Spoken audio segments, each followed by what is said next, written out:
Hey, what is up everyone? Welcome to part 2 of my Mage leveling series. And if you missed the first one, I put a link to it in the description down below if you want to check it out. This is on the solo mode in Last Epoch, so we don't have any items and crafting materials from previous character at the start, making this a perfect build to start out on if you may be new to the game or might want to try out the solo mode for yourself. But as I said, link in the description, go check it out if you're interested. But for this video we are going at one of the endgame grinds in Last Epoch, and it's called the Monoliths. And if you are familiar with Path of Exile, you could say that this is like doing the match pretty much, but with some unique things to them. More about the Monolith in just a second. This is going to be a pretty long video with a lot of things in it. We are going to cover all of the current timeline bosses that we do have right off now in 0.8.5. So do stick around for that, for some awesome boss fights, and there will be timestamps in this video so you can easily just jump back and forth if you would want to. And as the previous video, at the end I'm going over all the passives and also the skills. So if you are only here for that, you can easily go to the end of the video and using the timestamps, and you will have it all at the same place. I do recommend you check the full video so you don't miss out on any of the important things that I'll show you throughout this playthrough. But before we start, just a quick reminder to like this video and also consider subscribing to the channel. It do help out a lot. And with that said, let's begin. Let's start to quickly go over what the Monolith actually is. Monolith of Faith is an endgame feature in Last Epoch. It allows us to discover and unlock different kinds of timelines. And once you get to a timeline, you will then be able to unlock these so-called echoes, which provide us with different kinds of rewards for completing them. And also by doing this will grant you stability, and it's the bar on the top on the screen. And here you want to get to the third lock on that bar, and once you do have enough stability and unlock the quest to the left on the screen, you can then go and kill the end boss of the timeline. Once you're done, you will be able to pick up a blessing of your choice, providing us with some bonus perks. Okay, so that was the quickest explanation of the monoliths that I could think of, and with that out of the way, let's continue with our journey. So at the previous video we did get to level 58, so our journey continues from there. And the first monolith that we can do is the Fall of the Outcast. And once I jumped in the first echo, I decided that it was a good time to start to upgrade my loot filter a bit, or making it even more strict. And not long after that we found ourselves our first upgrade, and we also made some craftings on the item as well. After that we made it to Abomination, who is the end boss for this timeline. The first thing that you need to do when you encounter this boss is to kill the soul vessels that is in each corner before you can start damaging the boss. And after you've done that, the outer area of the room will get filled by a fog that will damage you if you stand on it. And the boss will now send out necrotic orbs and also a fire wave that comes both in front and behind of the boss. And also keep an eye out for his AoE smash, and it also do a swipe in front of him. After the boss was completed, we managed to find a decent amulet with a lot of great resist for our character, and this was too good to ignore. The next timeline was the Black Sun, and here we found ourselves our first Mage idol that we were trying to get. And it's an ornate glass idol with increased damage and reduction speed to the Volcanic orb. And once we get another one, the orb is pretty much going to stand still when we use the skill. So this is making it so the orb is going to stay on the boss pretty much and do a lot of damage. The bigger boss, the better damage we will get from it. One thing that was really nice with this build was doing the arena echoes. You could pretty much just stand AFK while the event was going, just place yourself at the right angle and you're pretty much good to go. Next we did find ourselves our second mage idol that we needed for this build, and this time with some damage over time on it as well. And this isn't that big of a difference, but we do get some frostbite on the enemy, so it do add up at least. Short after we found a Grand Idol, and this with frostbite duration and spell cold damage. Nothing crazy here, but we didn't need resist from the other idols, so one more cold damage is good enough for now. Next up, we got the last boss on this timeline, and it's called Rahyeh, the Black Sun. This boss do have quite a bit of deadly mechanics if you compare it to the previous one. He will mostly do void damage and just try and move around as much as you can. First we got just a random meteor falling from the sky, just try to avoid it. And he also have a big AoE slam that he do in front of him. Next he makes a wave of fog that deals damage over time if you stand in it. And as I said, just try and move around all the time is proven very helpful. And lastly, when you do see him fly to the middle, try to get close to him. And here we'll start to cover up most of the room with void, and it will start to rotate clockwise. So standing close to the boss will help you get around this. And this ability do deal a lot of damage, and it will most likely be the thing that kills you. I forgot to mention that it also spawns some ads, but they are pretty much irrelevant, but they are still there. And for our third timeline we went for the Stolen Lands. And not long after we found this beautiful idol with double health mods on it. Very nice indeed. We also found the Exsanguinous body armor, which makes it so we gain ward by offering a percentage of our life. And this is one of the items I was trying to get later on, to try and maybe transition to a ward build instead. So I'm very happy that I got it, but for now we will stick with the body armor that we got. Also got a pair of boots and a new relic, so we could change the set pieces that we had. This giving us some less DPS overall, but we did gain a lot more defense with those rare pieces like ward retaliation, resistance and some more moon speed as well. At this stage we were at level 69 and I was kinda struggling on my defense. But as well, I didn't have cap resist of everything, so I could blame it on that. After a while we found this new body armor with +2 Ice Barrage skills, with the perfect base and the open prefix to it. A lot of possibilities here, but as I was mentioning, we did lack some defense, so we went with the money gained on ward. And this felt like it should have been better than it actually was. But still we gained some more defense from this with that, and also some more freeze rate multiplier. Also +2 for the Ice Barrage, really awesome stuff here. But I would probably choose something else like the flat ward region instead. Next we got the God Hunter Argentus, who is the last boss for this timeline. This boss mainly do fire damage. And same as the last boss, mobility is key for this. Moving around a lot and stay out of all the things the boss do. First we got these firebolts. They will target you, but then before firing they will lock target and then shoot, so moving around is a way to avoid this. Also he's making a spire of fiery explosions around him, and once you get him to 50% he will flee the arena and some ads will spawn that you will have to deal with. Some other abilities to look out for is the channel skill of snow around him, that deals cold damage. Another one is that he will jump to the sky and then deal a fire shockwave once he hit the ground. And he can also do a charge attack. So keep an eye out of that. At this stage we got to level 70, and here some stats right now. Still like some resist, as you can see we do have a decent damage with the 50% critical chance, which is nice. And for our next timeline was the Blood, Frost and Death one. And not long after we got our first attempt on a Shade of Orobyss. And this boss is a mini-boss encounter at the Echo of a World node. And this boss is really cool, just because the Shade will appear in one of 5 possible forms. And you also bear a random element, and you also use 2 form-bound abilities, and as well as 4 void abilities. This will always be random. This makes it so there is a lot of variation and combinations to the fight, so the boss feel somewhat unique for every encounter.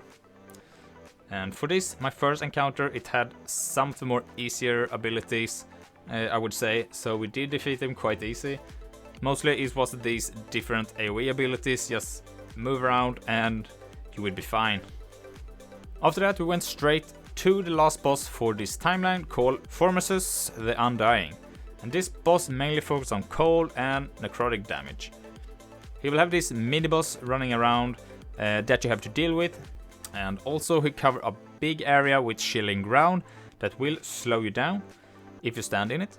And after that he usually do a big necrotic beam in front of him. Just move out of the beam to avoid it. And at around 50% he will also spawn these frost winds that will follow you around, and that's pretty much the whole fight. One of the easier bosses if you ask me, and this boss also dropped a cool pair of boots for us. Pretty much works the same as the body armor that we mentioned before. These might come in handy later on.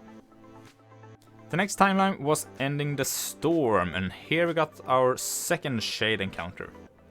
And same as before, we did get the easier abilities in my opinion, but this time he was the lightning type.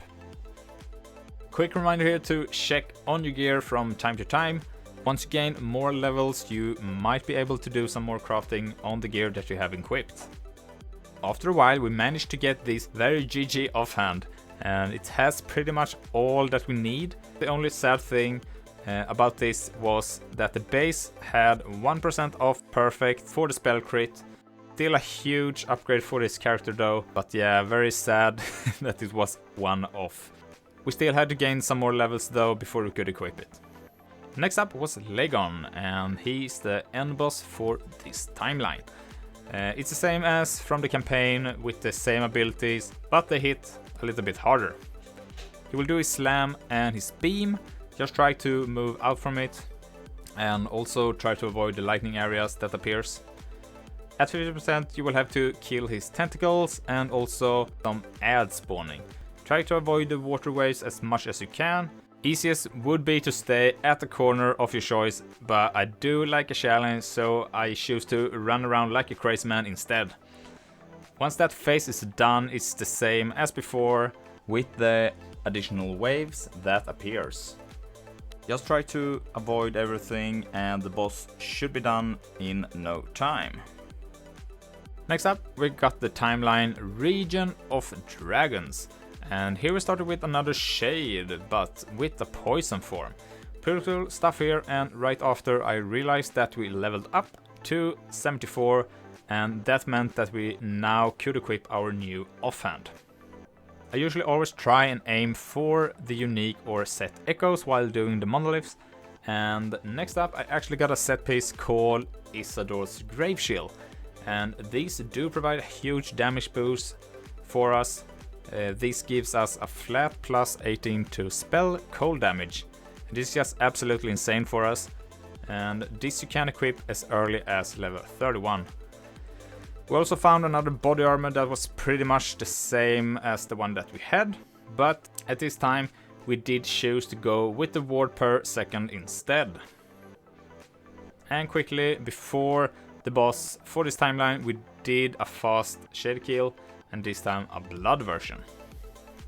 Once that was done, we went for Emperor of Corpses. This boss mainly using necrotic damage, and it will do this big cyclone around him, then further away from him. This means that you need to run out from the boss and then get back to him. He got a necrotic breath that deals damage in a cone in front of him, and also at the same time he do spawn up some ads to annoy us. Do keep in mind that some of them do explode, so keeping a distance is a good idea. As the fight progresses, there will be these blood puddles around the area that you want to avoid. You also unleash these explosives around him that you also have to try and stay out of. Next we went for the last Ruin timeline, and here right before we hit level 76 we got our skills maxed out. For Barrage we went with Warding Bolt for some extra defense. For Volcanic Orb we went for Molten Core for more damage. Focus we went with Everward, Flame Ward, Energize, and for Teleport we took Wormhole for that extra CDR. after that we went for another shade kill. And another one. Yeah, you will encounter a lot of them if you choose to. But I don't really mind them, even though they don't drop anything special at lower corruptions. But I think it's a good way to get better for bossing overall, so yeah, that's pretty much why I do them. Right after we hit 78, we finally found a new weapon for us. And if you see in the first video, I was mentioning that I was going to use the Frozen Ire for a very long time. And yeah, here we are, level 78. And the fun part is that it's even not a huge upgrade for us, but still, I'm very happy with it. And the last boss of this timeline is called the Husk of Elder Gaspar. And he used a mixture of all element types.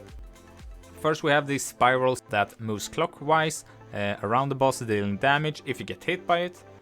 Next he will do these wings that is shooting out from him. And you can easily avoid these by just moving to the right and back to the left until he's done with it. Next he will put out some lightning and some fire bombs, I would say. And if you stay too close to them, you will get hit. You can run over the lightning ones to get them disappear. And also the fire ones, you can hit them and destroy them. At 50% he will start to cover up the room with void. First 3 explosions, just move out of them. And then the outer part will get filled, and then you will have to jump back to the center until it fades out. Repeat the progress until the boss is dead. And here we got the Gaspar Will Scepter, and I wonder if this is something that we could use in the future. It do look cool though, so I would like to try and fit it in another build. After the boss was defeated, I decided that it was time to upgrade our belt. So we went to the gambler and we went for a couple ones until we managed to get one with some decent stats on it. Did some extra crafting on the belt and it did make a huge difference from the previous belt that we had, both defense and offense. So I was really happy with it. Next up is the fall of the Empire timeline. Nothing crazy really happened here. We got a couple of new items which we might try out later on. And then we got another shade, and this time we went and we got the boots instead of the ring. These are looking very good. Just for the CDR for teleport. Might try them out if we do get a better roll for them, but for now we just put them in the bank. Next we did some more AFKing at the Arena Echoes, just chilling here in the corner. But after that we got ourselves to the end boss for this timeline, and it's called Harton's Husk. And this boss mostly uses void damage for his attacks. Watch out for the spikes in front of him, move behind him, don't do like I did here. Next you got these 2 idols that will unleash a void beam or dealing damage to a small circular area. These can be killed, but I do recommend you to skip them and just focus on the boss instead. Just move out of the abilities that they do. And this is pretty much all the boss fight. Just avoid everything by running around, but if you do feel that it's too much, as I said, you could go and focus the idol down first and come back to the boss later. Next up is the Age of Winter, and here we got ourselves to level 80 for this character. There wasn't really much happening here for us, but I would like to quickly mention one of the shade skill here that we fought for this timeline, and this one used the one ability that will most likely one-shot you. He will shoot this huge comment that will travel across the room, and this was the first time I faced this ability from the shade for this character, and I just quickly want to make it aware, especially if you are on hardcore. I have lost a couple of characters to this myself, so I just wanted to include it as the last shade kill for this video. And as I said, not much happened here, so let's just jump straight to the boss instead. And this one is called Heorot, and this one is kinda annoying in my opinion. This boss is focusing on cold damage, and the first thing we want to avoid is these spikes appearing from the ground. He will also shoot this frozen orb, the same as our ability, and he also do a round around him, and he will try to charge you as well. He also do have a frost beam that we'll use. But the most annoying and probably the deadliest is the cyclone that we'll make around him. This do deal a lot of damage if you're standing in it, and it will follow him around as he charges around the arena, and if you do not follow him, you will die. And lastly, he also will spawn some ads for you to deal with. Very annoying boss, a lot of things happening all the time, but what a great feeling once you get him down. No good loot for us though, so yeah, up to the next one. At the final timeline for us to complete, this is the Spirit of Fire. Here we managed to find the Ashes Crown unique, might be something to try out later on. We also made some final preparations, did some crafting before we pursued the last boss. And right before that we also made it to level 83.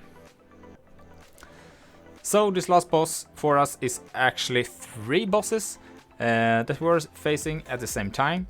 And together they're called the Immortal Shamans. The damage type for this boss is fire, and each shaman can cast a rolling firing rock that gains size as it rolls forward. They can also charge up a cross-shaped fire blast and summon a cascade of larger fire explosions.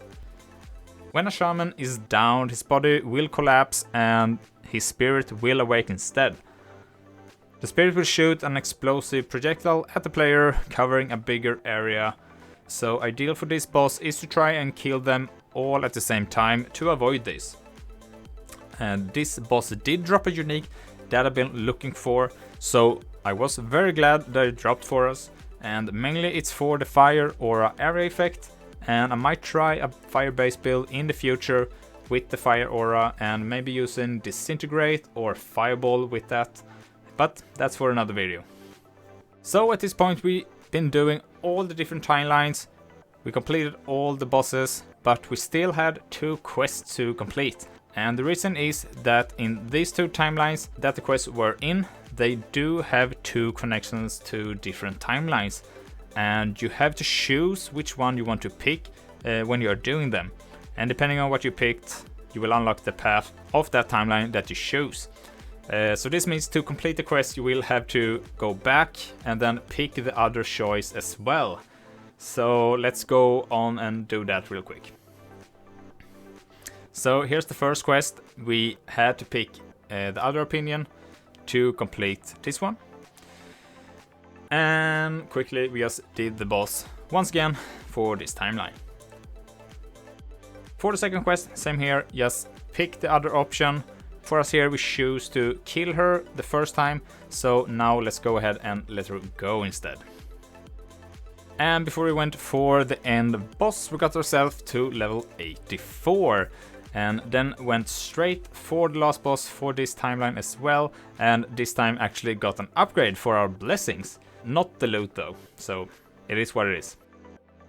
After all the level 90 timelines are conquered, you can activate a harder mode by touching the crystal in the middle of the top monoliths. This is called Empower mode or Empowered timelines. And by doing so you will now be able to choose from a normal mode or a legendary mode when you choose to do the monoliths. And there we go. Before we go over the gear, skills, passives, let's just quickly go over some things to look forward for our next video.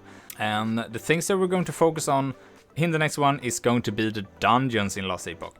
We did manage to get ourselves a decent amount of different kinds of keys, so yeah, that's the next step I would like to try and focus on. But we might change some skills for that. We did pick up a lot of new uniques, so we do have some different opportunities to try out on different kinds of builds, so that would be very nice. And overall, just very happy with the build so far. It's really popping off, and mostly we do need some more defense as of now. Right now I would like to get at least a double ward that we have for this character. We do get around 1k when we use our flame ward and do the teleport and all that crazy stuff. Maybe find some uniques that we could use, because as of now we don't actually have any uniques on us for this character, so pretty awesome there actually, that you don't need any uniques for this build to work. So overall very happy, and could probably get some cool upgrades from the dungeons as well. But for now let's just check the stats and the gear for Mage at stage of level 84. Let's check on our stats. So we are capped on all resist, and if you're not, then you are playing it wrong. You should always be capped on your resist, because otherwise you will take additional damage, and that's just dumb.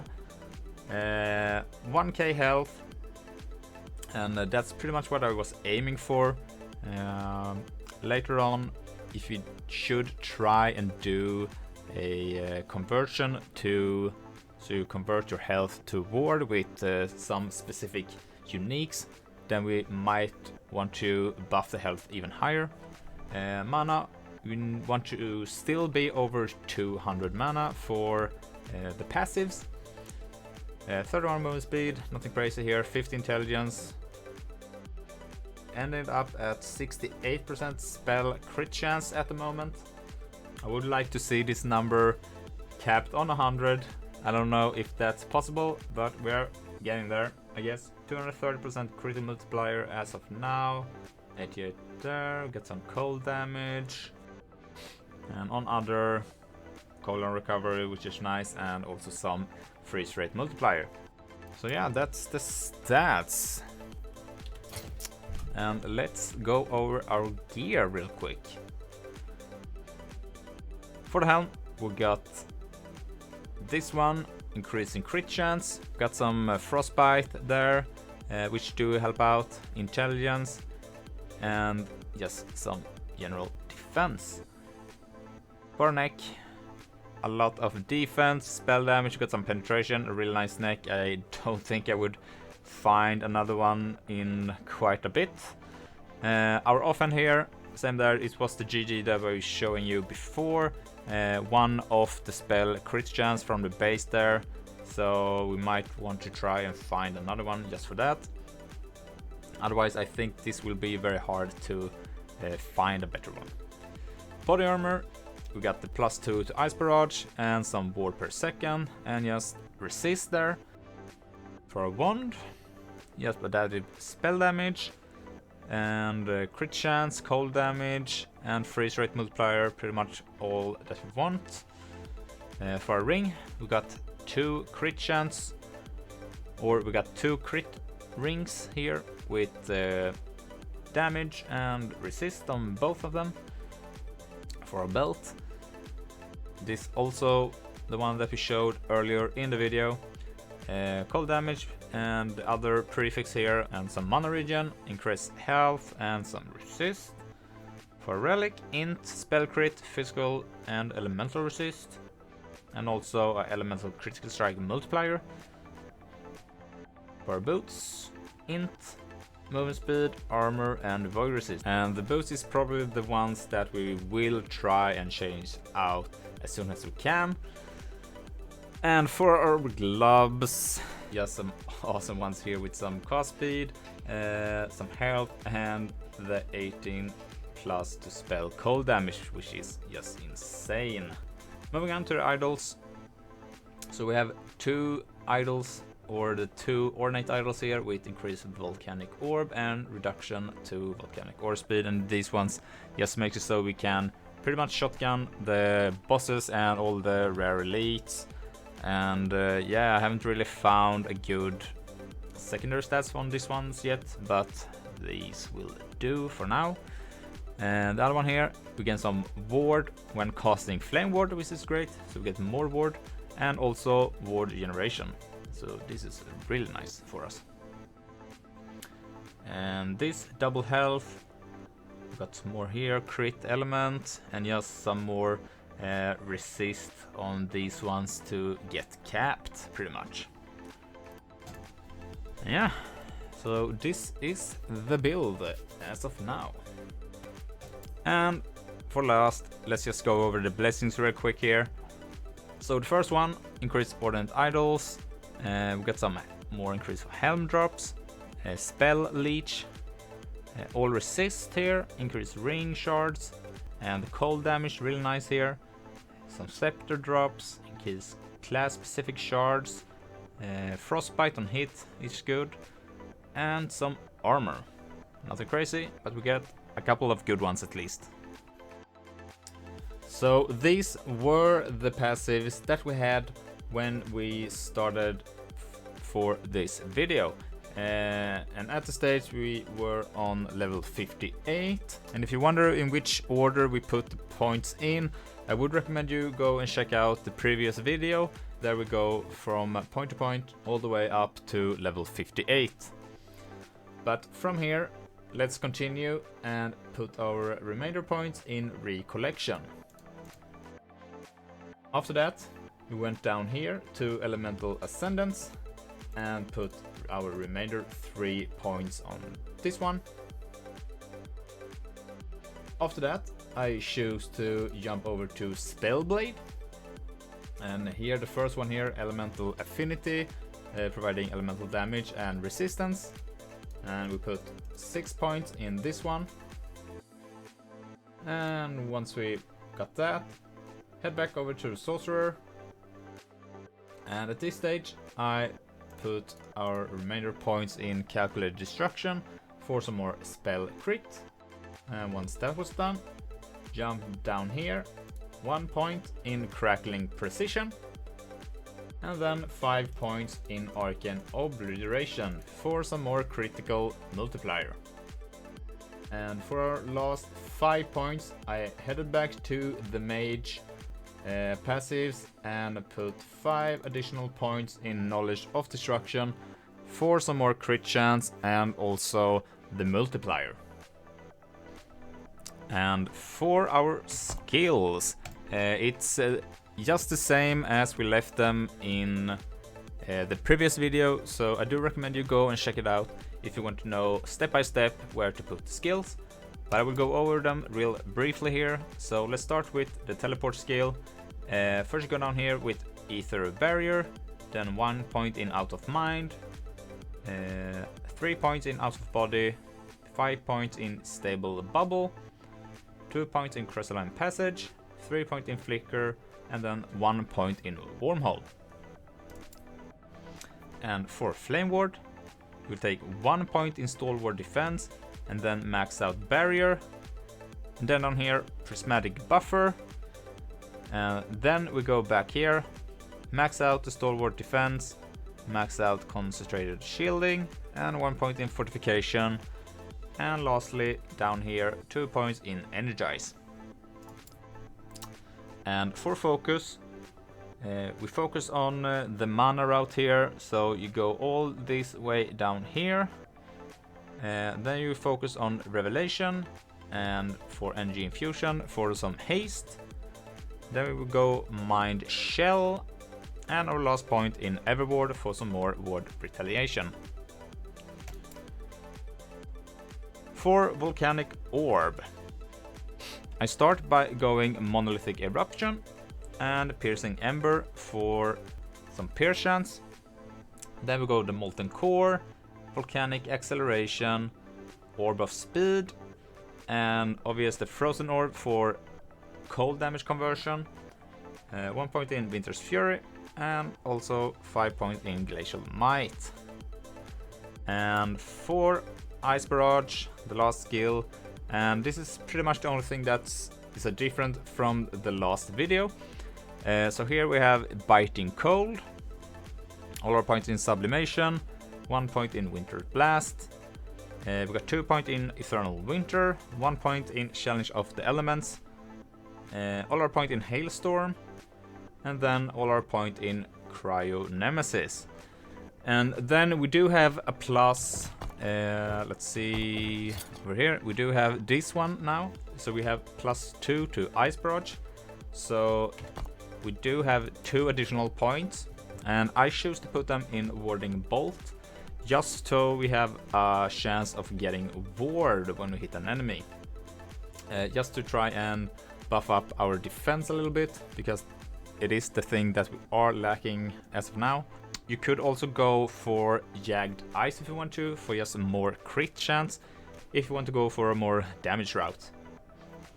This video took quite some time to make, so I would really appreciate it if you would smash that like button and also consider subscribing to the channel for more videos like this in the future. And I hope you learned something from all of this, and stay tuned for the next video where we're going to dive into the dungeons of Last Epoch. But until then, have a great one, and I'll see you in the next one. Bye!